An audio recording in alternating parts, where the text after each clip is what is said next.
ಎಲ್ಲರಿಗೂ ನಮಸ್ಕಾರ. Welcome back to our YouTube channel. ಏನಿವತ್ತು ಸ್ಪೆಷಲ್ ರೆಸಿಪಿ ಅಂತಂದರೆ ಸಿಂಪಲ್ಲಾಗಿ ಎಗ್ ರೈಸ್ ಹೇಗೆ ಮಾಡೋದು ಅಂತ ನೋಡ್ಕೊಂಡು ಬರೋಣ ಬನ್ನಿ.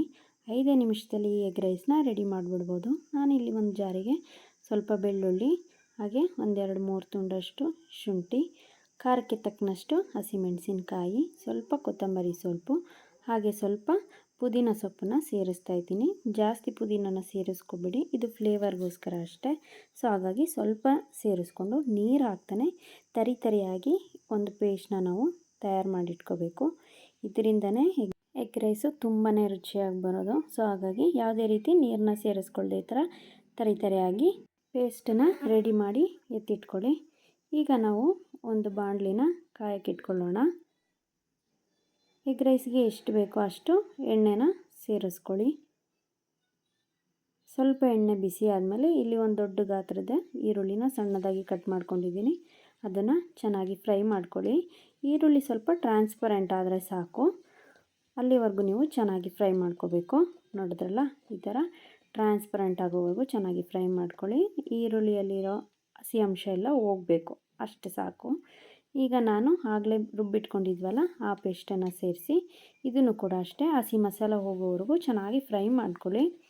ಈ ಎರಡೇ ಇಂಗ್ರೀಡಿಯೆಂಟ್ಸಿಂದ ನೀವು ತುಂಬಾ ಚೆನ್ನಾಗಿರೋಂಥ ಎಗ್ ರೈಸ್ನ ಪ್ರಿಪೇರ್ ಮಾಡ್ಬೋದು.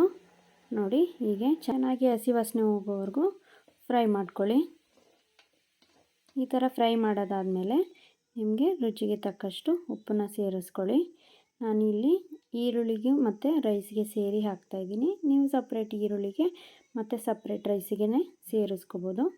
ನಂತರ ನಾವಿಲ್ಲಿ ಸ್ವಲ್ಪ ಹಳದಿ ಪೌಡ್ರು, ಗರಂ ಮಸಾಲ, ಹಾಗೆ ಧನಿಯಾ ಪೌಡ್ರನ್ನ ಸೇರಿಸ್ತಾ ಇದ್ದೀನಿ. ಹಾಗೆ ಸ್ವಲ್ಪ ಚಿಕನ್ ಮಸಾಲಾನ ಆ್ಯಡ್ ಮಾಡ್ತಾಯಿದ್ದೀನಿ. ಇದು ಆಪ್ಷನಲ್, ನಿಮಗೆ ಬೇಕಂದರೆ ಸೇರಿಸ್ಕೊಳ್ಳಿ, ಬೇಡ ಅಂದರೆ ನೀವು ಅದನ್ನು ಸ್ಕಿಪ್ ಮಾಡ್ಬೋದು. ಬಟ್ ಸೇರಿಸಿದ್ರೆ ತುಂಬಾ ಟೇಸ್ಟಾಗಿ ಚೆನ್ನಾಗಿ ಬರುತ್ತೆ. ಈಗ ಮಸಾಲ ಒಂದಕ್ಕೊಂದು ಚೆನ್ನಾಗಿ ಬೆರೆಯೋ ಥರ ಫ್ರೈ ಮಾಡ್ಕೊಳ್ಳಿ. ನೋಡಿದ್ರಲ್ಲ, ಈ ರೀತಿ ಈರುಳ್ಳಿಗೆ ಎಲ್ಲ ಮಸಾಲೆ ಚೆನ್ನಾಗಿ ಫ್ರೈ ಆಗಬೇಕು. ನಾನಿಲ್ಲಿ 3 ಎಗ್ನ ಸೇರಿಸ್ಕೊತಾ ಇದ್ದೀನಿ.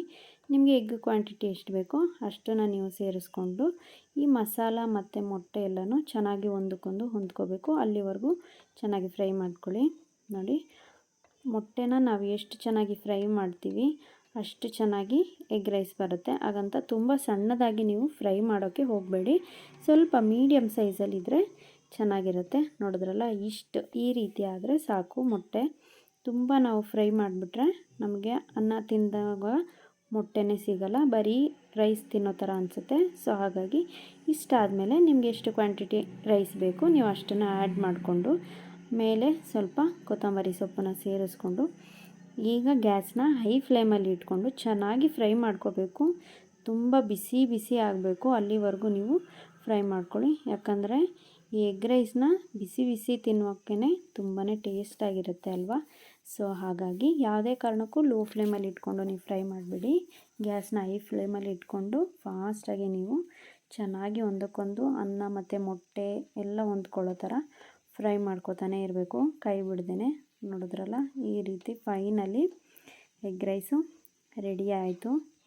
ಈ ಟೈಮಲ್ಲಿ ನಿಮಗೆ ಏನಾದರೂ ಉಪ್ಪು ಖಾರ ಕಮ್ಮಿ ಅನಿಸಿದ್ರೆ ನೋಡಿ ನೀವು ಸೇರಿಸ್ಕೋಬೋದು. ನನಗಿಲ್ಲಿ ಎಲ್ಲ ಪರ್ಫೆಕ್ಟಾಗಿದೆ ಅಂತ ಅನ್ನಿಸ್ತು.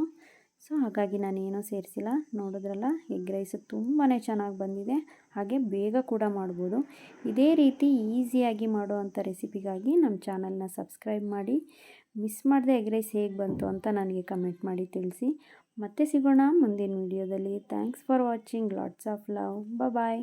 ಹಾಗೆ ನಮ್ಮ ಚಾನಲ್ನ ಸಬ್ಸ್ಕ್ರೈಬ್ ಮಾಡಿ, ಲೈಕ್ ಮಾಡಿ, ಶೇರ್ ಮಾಡಿ, ಕಮೆಂಟ್ ಮಾಡಿ. ಮತ್ತೆ ಸಿಗೋಣ. ಬಾಯ್.